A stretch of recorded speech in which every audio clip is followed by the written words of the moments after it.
Just after 4 p.m. one December afternoon in 1987, a Melbourne office block became a scene of carnage. In all my years of policing and as a detective, this is absolutely the worst crime scene I ever saw. Relatives of the victims had to be restrained by police as they raced to the scene. Innocent office workers found themselves caught up in a terrifying ordeal as they witnessed friends and colleagues being killed in front of them. I never believed you could smell fear. He absolutely stank. He just walked over and held the gun barrel about an inch away from Michael's scalp and shot him again. The man at the centre of the chaos was a young student whose pent-up anger and frustration would lead to a tragic outcome. He was a volcano waiting to erupt. He was a time bomb waiting to go off, and it went off on December the 8th, 1987. They just trucked to me in the building with a dead man, looks like on the footpath, and I'm not quite sure. It's right in front of me, please. The cold-blooded massacre that took place in Queen Street in central Melbourne was a crime that shook Australia.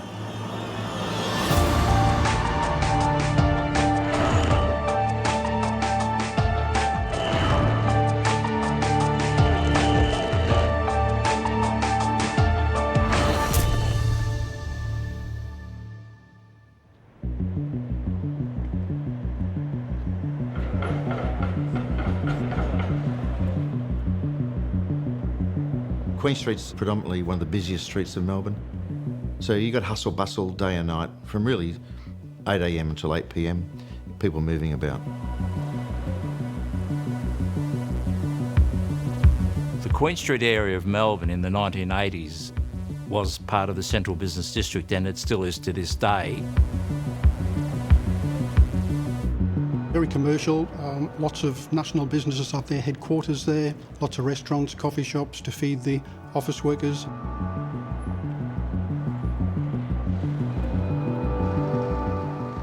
Now it's a major city hotel, but in 1987, the building at 191 Queen Street was home to several large businesses, including the national headquarters for Australia Post. They had several floors. It was also the headquarters of the Telecom Employees Credit Union, which was on the 5th floor. There was also a number of other offices. There was about between 850 and 1,000 people who worked in that building. 18 stories high on the corner of Littleburg and Queen Street. On December the 8th, 1987, staff in the building on Queen Street were going about their daily business. We were on the 11th floor. It was an open plan building, and in those days you could walk in and you could go to any floor you liked. There was some security on some floors, like there was the Telecom Credit Union on the 5th floor, which had obviously some security. December the 8th for me was a busy working day. Nothing out of the ordinary, but it was a very busy day. It was obviously close to Christmas, and we were wrapping up the financial reporting for the previous month. I worked on the 11th floor in Queen Street, Australia Post, in the revenue and expenditure area, revenue and accounting area. I worked on the 14th floor of the Australia Post building. I knew all of the people by name on our floor, but Australia Post had maybe 14 or 15 floors. You knew a lot of people to nod to or to say g'day to in the lift. Also that morning, inside his home in the quiet suburb of Preston, 10 kilometres north of Melbourne, a young student by the name of Frank Vitkovic was preparing for the day ahead.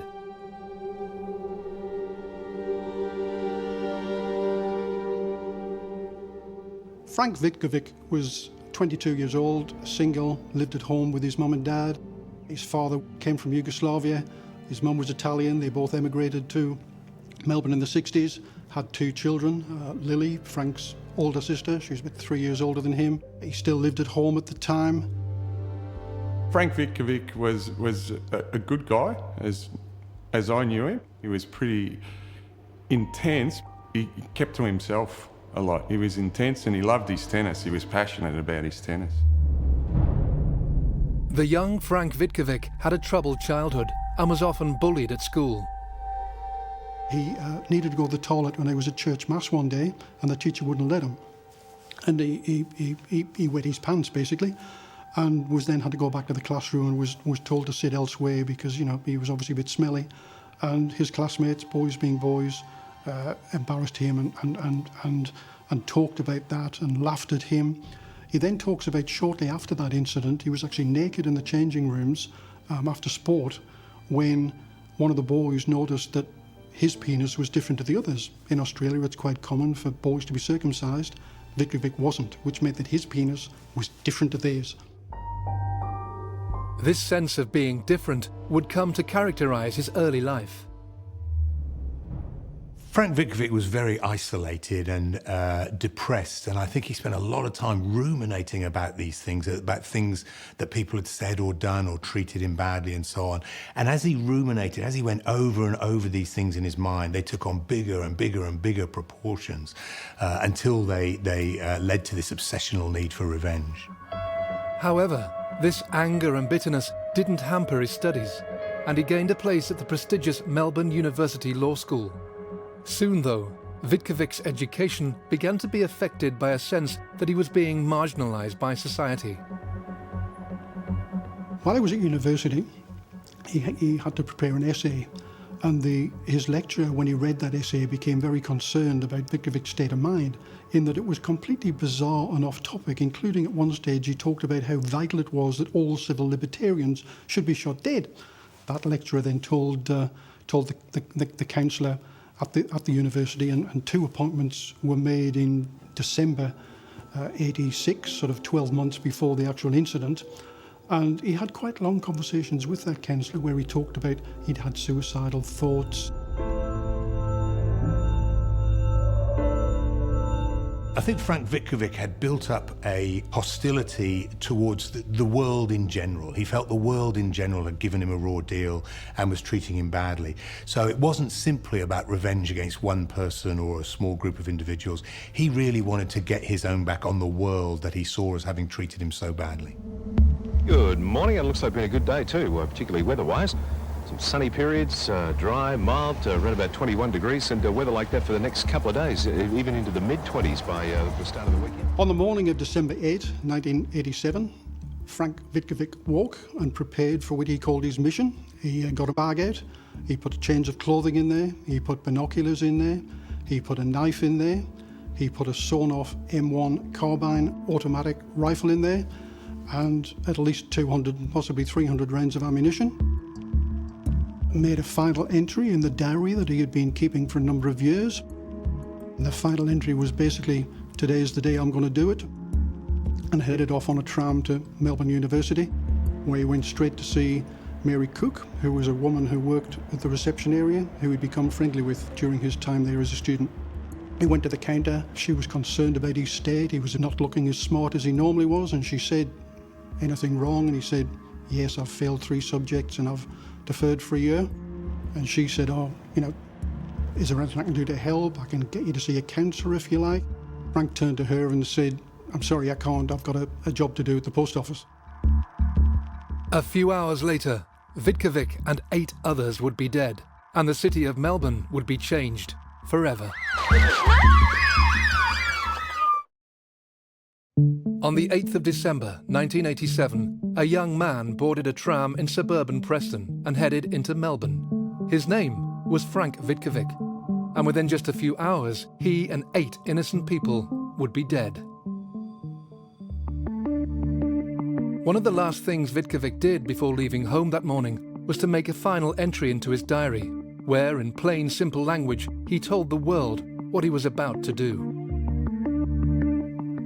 He talked about his troubled mind, about how he couldn't help himself, that he knew one day he was going to do something really violent and that he was going to kill people.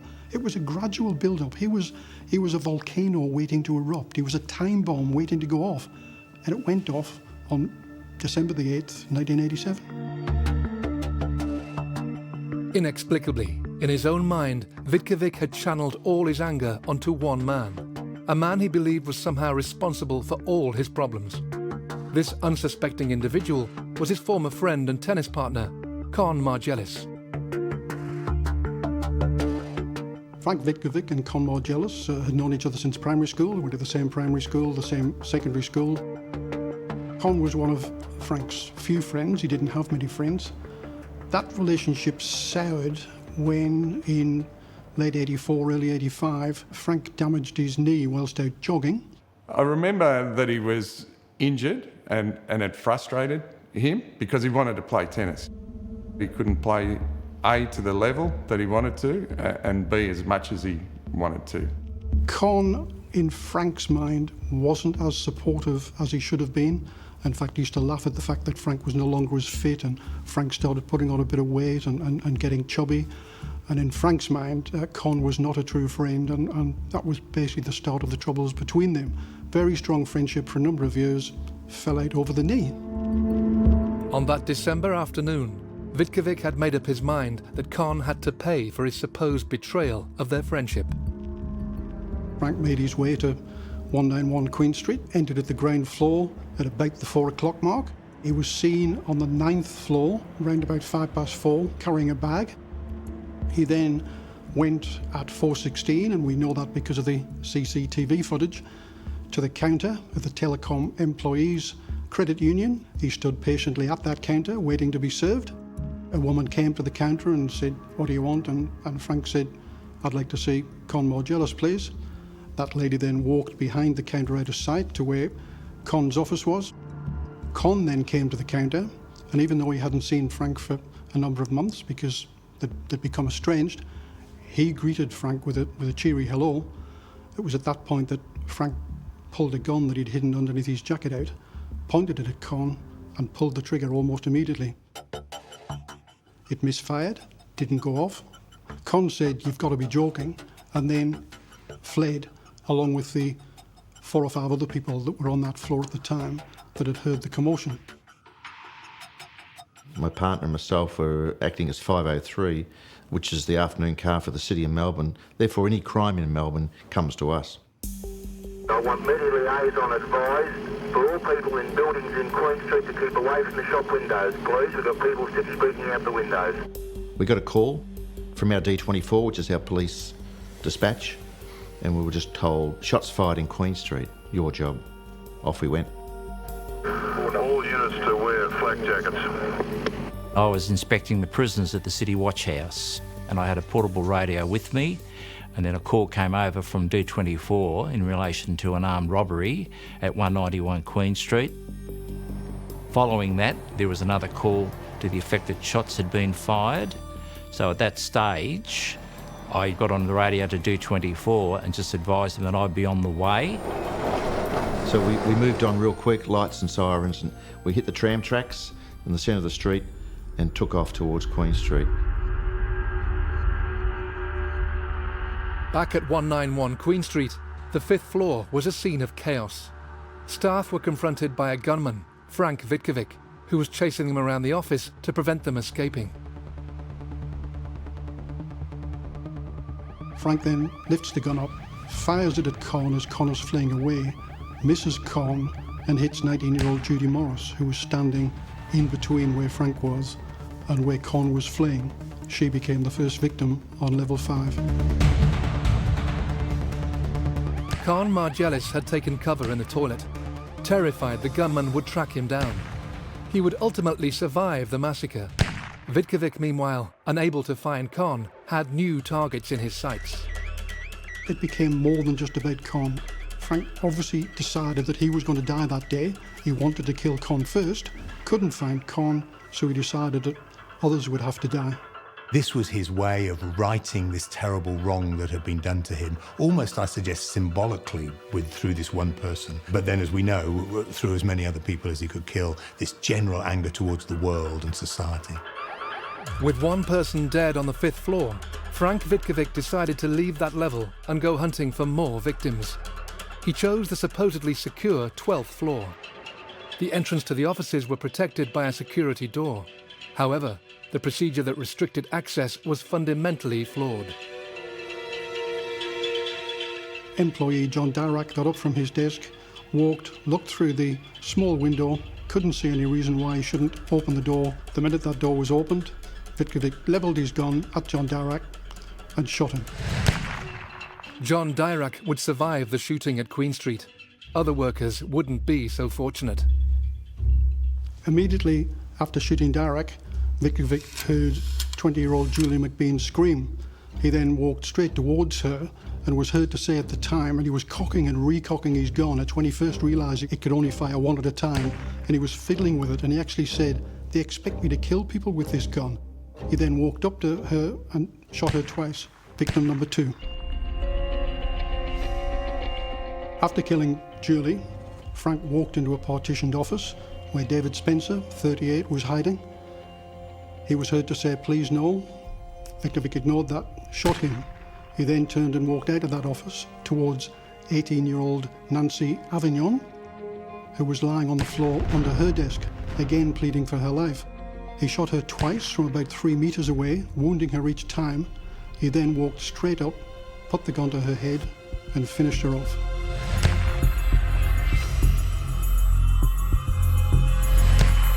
With the death toll now at 4, police were beginning to assemble outside on Queen Street. We were the first to arrive at the scene, first detectives, and there's a couple of uniforms just getting out of cars. And what we saw was cars were blocked in the street, and there was shots fired from high above in a glass tower.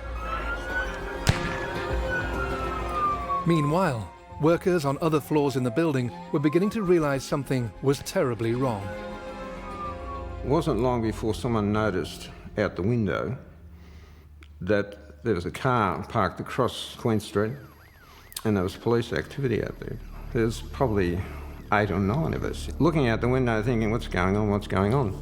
Well, it was probably only a few minutes after that that we heard on the 12th floor, bang, bang, bang, and then realised, you know, something's on here.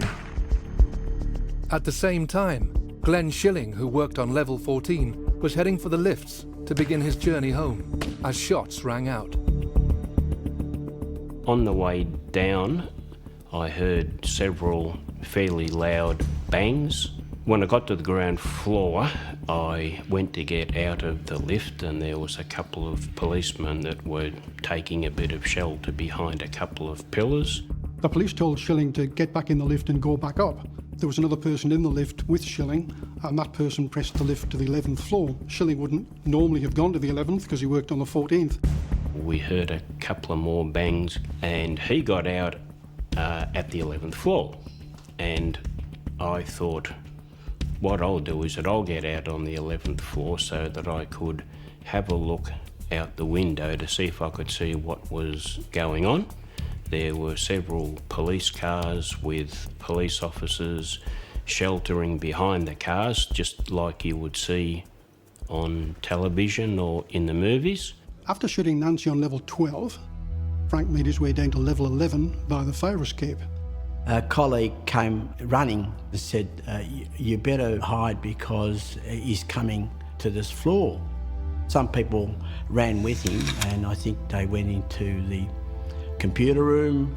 Some people hid under desks. The noises got louder, and then I heard firearm discharge. As he walked in through the swinging doors onto level 11, Michael Maguire, 38, married with 3 kids, spotted him, obviously scared, ran into an office. Michael Maguire had run into the very office where Glenn Schilling was observing the mounting chaos on the street below. It was then that I had the oh shit moment where I thought, now I know what's going on. The gunman came running up the aisles, and all the time he was discharging the firearm. It sounded automatic, but sometimes it would stall, and then he would swear and say, you know, you're all going to die. Where's the police? Why aren't they here? I'm going to kill you all that sort of stuff. Unfortunately, the gunman had seen Michael Maguire and shot him once. I had jumped under a desk. Michael was pleading for his life. He was saying, please don't shoot me. I decided the best course of action was just to stay hidden and hope that he wasn't aware that I was there. He then walked back to Michael, who was still in great distress, and He just walked over and held the gun barrel about an inch away from Michael's scalp and shot him again. The gunman walked out and I heard Michael's last couple of breaths, and then he was silent. 5 people now lay dead in the building, with several more severely wounded and in desperate need of medical attention. With police still outside, the death toll was set to rise again.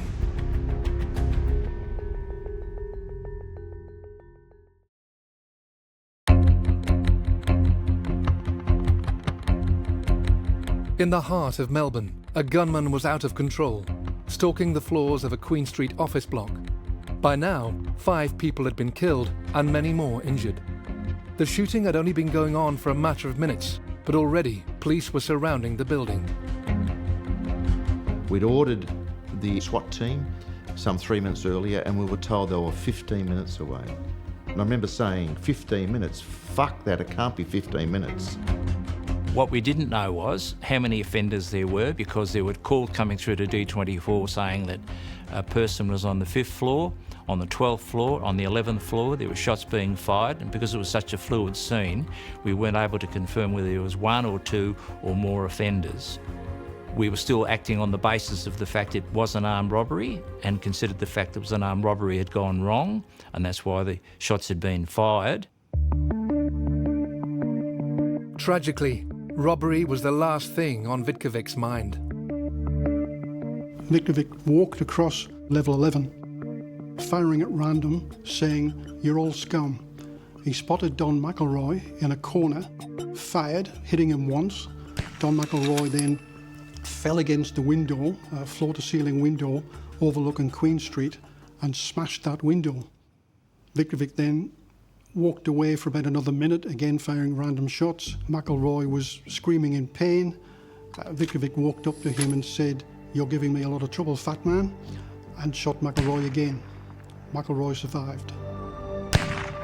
His next victim was Marianne Van Eyck, 38. She was quivering with fright, obviously scared. Vitkovic walked up to her and said, "Don't worry, I'm going to put you out of your misery," held the gun to her head, fired once, making her victim number 6. Catherine Dowling and Rosemary Spiteri were also hiding under their desks on level 11. Vitkovic started firing at them, hit Kathy, killed her, wounded Rosemary. He then went up to Rosemary at close range and shot her in the neck. She survived. Catherine didn't.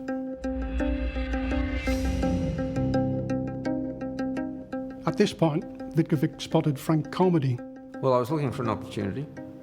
I was praying to God to give me that opportunity.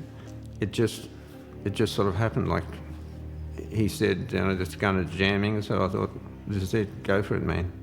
I didn't pre-think it or anything. I'm no hero. It's just a matter of survival.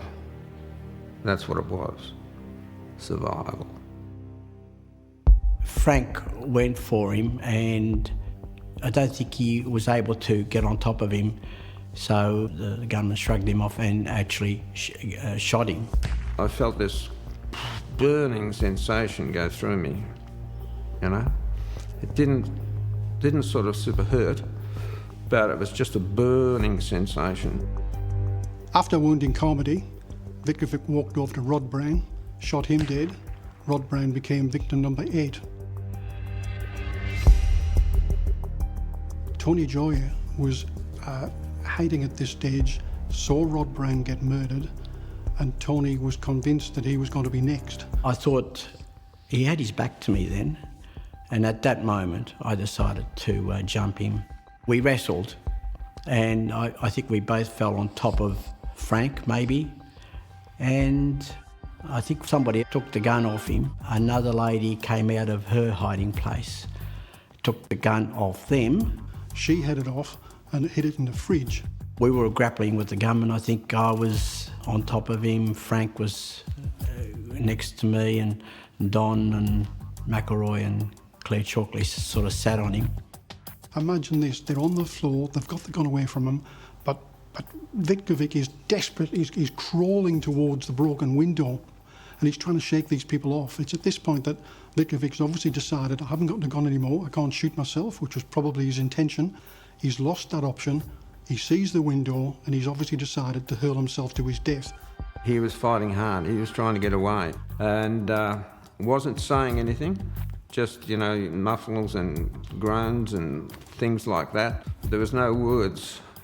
He's a big bloke, he's crawling along, he crawls through the broken window, cuts his stomach and head shockingly, bleeding profusely, and he's trying to kick them off. I tried to stop him.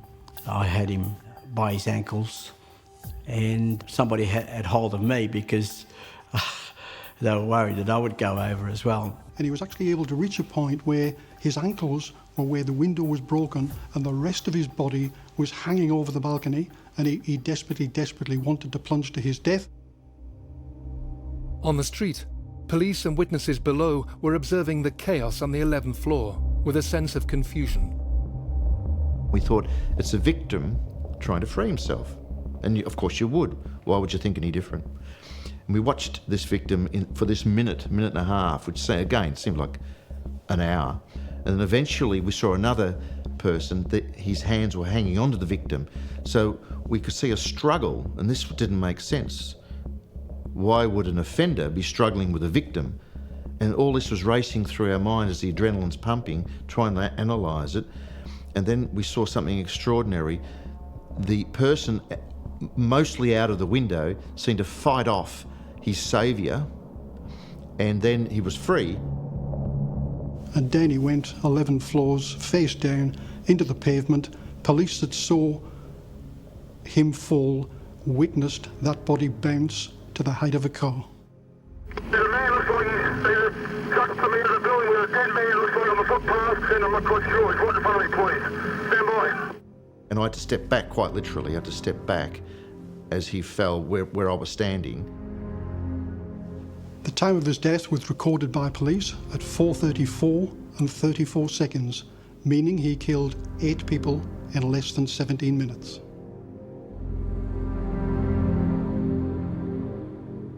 Police on the ground had little time to reflect on this horrific scene. They had to work out who this person, who had fallen to their death just metres from them, actually was. Was it a hostage or the gunman? Something fell out of his pockets in this impact, and it was a magazine, and it was for a high-powered weapon, and the bullets, the rounds, fell out of the magazine and just rolled away in the sunlight, just rolled away. I kept yelling to myself internally, think it through, work it out. Why have you got somebody here with a magazine and rounds, bullets just fell out of that? It has to be an offender.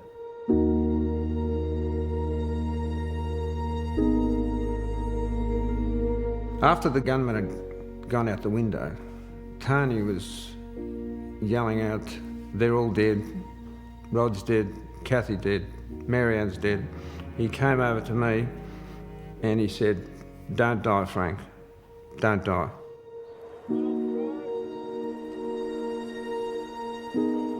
So we charged in, all the detectives and the uniforms charged in.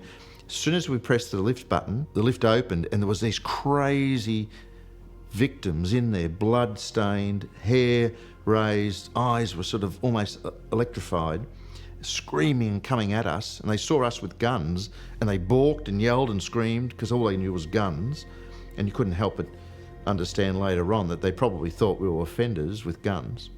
Immediately news of the massacre was broadcast, anxious relatives went to the inner city building. Some didn't hold back emotions when loved ones emerged unharmed. Others simply couldn't control their anger. At that point, I was finding it hard to breathe. I knew there was a lot of blood coming out of me. It was dripping down over my face, and my breathing was going. So I knew I'd been hit in the back. So it was just then a matter of waiting. We could hear the police helicopter buzzing around outside. And it wasn't that long before they came in. The ambulance followed, and the ambulance guy sort of put his hand on my shoulder and said, "You'll be all right, mate, you'll be okay." They cut me tie off, and there's another stupid thing to think of. I thought, that's my best time, it's Christian Dior. Once the lift doors were open and I stepped into this crime scene, it was no doubt the worst I'd ever seen. And I don't think that's an overstatement at all. I remember a woman saying, "He's over there, he's over there." And she was pointing towards the window. So I moved closer and closer to the window. It's a big office building. And then eventually I got to one particular victim and I was yelling, "Where's the offender?" And he said, "He's out there, he's gone out the window, he's gone out the window, singular." And then I confirmed it. How many were there? Just one. Are you sure there's only one? Just one. What did he have? A gun. What sort of a gun? And they said, "It's in the fridge, it's in the fridge." What? The gun's in the fridge.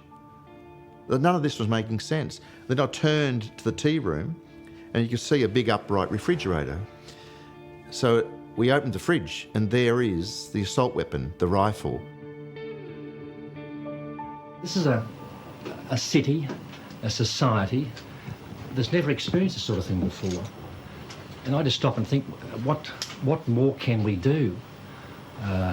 Young people, 18, 19, 20, just starting out their working life, just shot down like that. I mean, what do you do? The obvious question to be asked after the massacre was, how did he get that gun? How was he able to have a semi-automatic rifle that was, had it been operating properly, could have fired off 30 shots in a matter of seconds? The truth is, there were no revelations. He was perfectly entitled to it. He was a 22-year-old bloke with no prior history. He applied in the normal way to the licence registry. He presented all the documents. He then went and legitimately bought an M1 carbine semi-automatic capable of firing 30 shots in a matter of seconds, quite legitimately, put a deposit down, went back a week later and bought the gun. With the immediate danger over, the police's job changed from hostage rescue to detection. Their key task was to identify who the gunman was and why he decided to carry out the atrocity.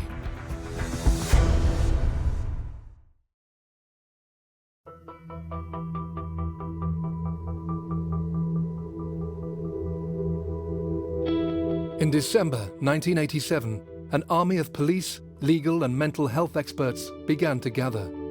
They were tasked with determining why 22-year-old Frank Vitkovic had killed 8 people before throwing himself off the 11th floor of a Melbourne office block. The survivors of the massacre, meanwhile, faced their own demons. I just kind of couldn't come to grips with the fact that it had happened and that it was something that I could immediately talk about, and at that stage I had no idea what was going to happen next. I don't think I believed he was coming home until he walked in the door. When he walked in the door, he didn't look like Glenn. He stank. The smell of fear. I never believed you could smell fear. He absolutely stank. I've never smelled anything like it, and I never want to smell it again. That night, Glenn didn't speak much at all. He was very zombie-ish. After my parents had gone home, he started to speak to me, but he spoke in a monotone, and it was like a robot talking to me, and he just spoke the whole incident through. On the evening of the incident, I don't think I slept at all. I can't really remember, but I don't recall nodding off at all. And I got up the next morning and I thought, well, I should go to the doctor. And I really didn't know why I was going to the doctor, because he couldn't do anything, but I figured that's the place you should head. So I went to the doctor and I just howled the whole time I was there, and I said to him, I'm crying my eyes out, but I really don't know why. It was devastating. We all knew each other, we all, socialised with each other, and I mean, the initial time that I was in hospital, it was unbelievable. You just couldn't grasp that this was real and that you wouldn't see these people again, It was just unbelievable. In the weeks afterwards, I spent most of my time home. I don't think I went out. And my family shielded me from various people who wanted to talk to me, mostly from the media. But I did see some people from senior management Australia Post, and also some psychologists. Mark Creamer was one of those people that I saw. In this kind of incident, some of the most difficult things that people have to confront are being very close to the death and suffering of others and seeing somebody else, in this case, being shot or killed, and often in a prolonged and somewhat sadistic kind of way. So that's very difficult. And another part that's extremely difficult is where there's a moral complexity in terms of one's behaviour. How do I decide what to do in this situation? And the kind of factors that determine whether you perhaps try and run away, or whether you try and fight the assailant, or whether you hide. These are very, very difficult decisions to make in that moment, and often afterwards can lead to a whole series of problems. In this case, we had a group of people in a city office block. The last thing they could possibly ever conceive of happening was a gunman coming into their workplace, a safe environment, and killing them, their colleagues and friends. Detectives investigating the shooting were beginning to realise that the situation that developed on Queen Street could actually have been far worse. Because of the amount of ammunition that Vitkovic had with him, it could have been much worse because of the fact it was in a confined space. But to a degree, what reduced the number of victims was the fact that the alterations Vitkovic had made to the firearm actually made it work as a single shot more so than an automatic. But had he not done that and had the spring on the trigger mechanism or the bolt actually work smoothly, he would have been able to injure or kill a lot more people. Despite being a semi-automatic, Vitkovic's gun was faulty, meaning he had to load each bullet manually, something he struggled to do. Many witnesses told of him constantly fiddling with the weapon as he prowled the floors of the building. Nevertheless, he still managed to fire over 40 rounds during the killing spree. Not only did he not have a weapon that wasn't operating properly, but he wasn't familiar with it either, and he wasn't even doing it as a single shot, so it became a single shot instead of a repeat semi-automatic. Once he'd failed to get Con, he was obviously not going to stop until somebody stopped him, either the police, which was probably his intention. He would have just kept shooting people, Heaven knows how many more there would have been had that gun operated correctly. Desperate to uncover the gunman's motivations, police visited Vitkovic's home in Preston. They went to quite extraordinary lengths, literally throwing evidence out of one of the windows. They then said, is it okay if we search Frank's room? And they got permission to do so. Didn't have a search warrant. Very quickly they found Frank's very extensive, many-page diary. This was a vital piece of evidence. It goes to the heart of why he did it. The diaries were classic diaries. They were writings of a person, but these writings were dark. These writings probably were a great indication of what was to come. It was basically his mission spelled out in this diary. They then overheard that the family were a bit concerned that maybe they shouldn't have let them in there without a search warrant, and they actually picked up the phone and they were starting to ring the family lawyer. They put the diary and some other items in 2 plastic bags, threw the bags out of Vitkovic's bedroom window, then went and had a bit more chat to the family and then left, and came back later and went round the side of the house, got those bags and took them. And gee, whilst I'm not condoning police breaking the law, because they did steal that diary, they fetched up to the coroner, told the coroner what he'd done. The coroner was a bit upset but took no further action because the coroner was convinced, like them, that this really was a vital piece of evidence. It's very clear from the diaries that Frank Vitkovic was a very disturbed young man. He had a chronic knee injury and was very isolated, so he wasn't able to partake in the activities he used to. He became very depressed, a kind of agitated depression, and he started to ruminate excessively about things that had happened to him and the way the world had treated him and the way individuals had treated him.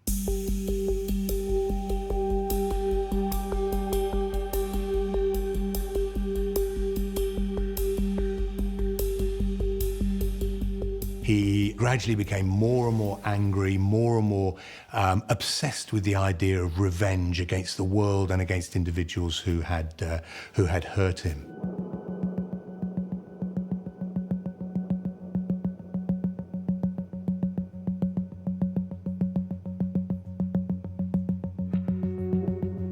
The diary was incredibly important because it was basically what he intended to do, how he intended to do it, and what drove him to do it. Had they not had that diary, it would have been a mystery. People today would be saying, what drove him to that? We now know what drove him to it because of that diary. I don't think there's any doubt that if we had had access to those diaries prior to the shootings, that would have been a very, very powerful warning sign. I think that there's enough information in those diaries to warrant a significant intervention to try and prevent this happening.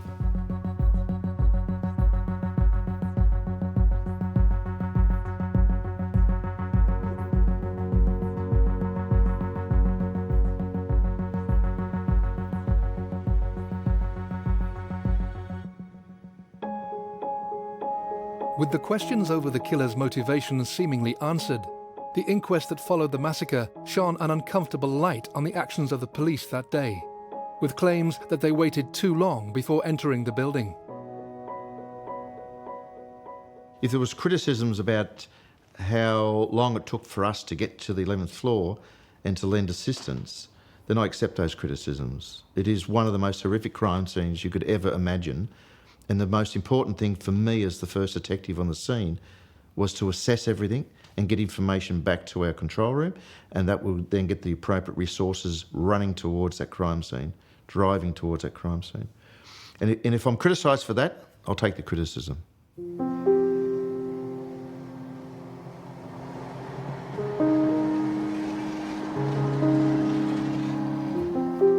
Even now, years later, it is still hard to believe that at 4 o'clock on a December afternoon in 1987, the building on Queen Street in Melbourne became the setting for an unthinkable act of violence.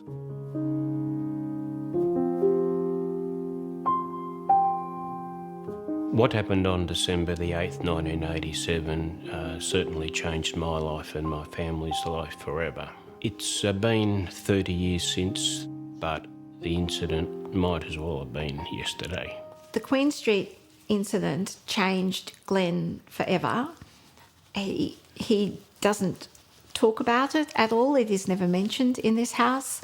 I could count on one hand the number of times Queen Street has been discussed in this house in the last 30 years. It's just never mentioned. I look at it from a positive point of view. That is that I had 30 years bonus in my life.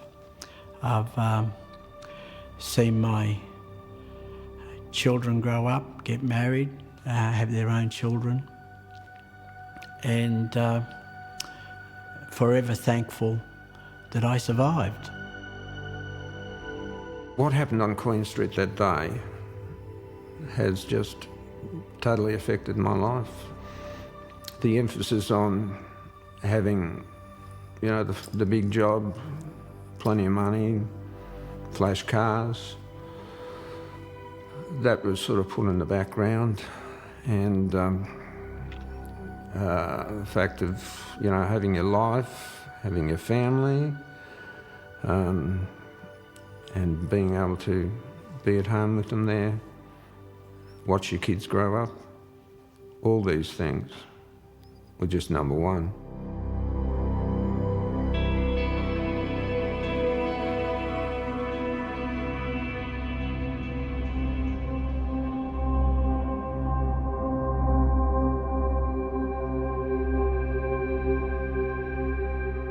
the reaction from Victorians following the Queen Street Massacre was one of just shock, in that it must be remembered that there hadn't been a mass shooting for decades, almost as far back as anybody can remember, and yet within the space of a few short months, you had Julian Knight, a failed army Duntroon student who went crazy in Hoddle Street and, shot dead 7 people. 4 months later, you've got Vitkovic doing the same and killing 8 people, and people were thinking, is this the new norm? Is this what life in Melbourne is going to be like from now on? And remember, this is before terror incidents were the norm. It still resonates today. Everybody knows about the Queen Street. We don't have to mention that it was Australia Post or it was a bank building. The fact it was Queen Street conjures up all sorts of horrible memories. 30 years later, it's still one of the worst crimes Melbourne's ever suffered. And I would put it up there with probably one of the worst in Australia.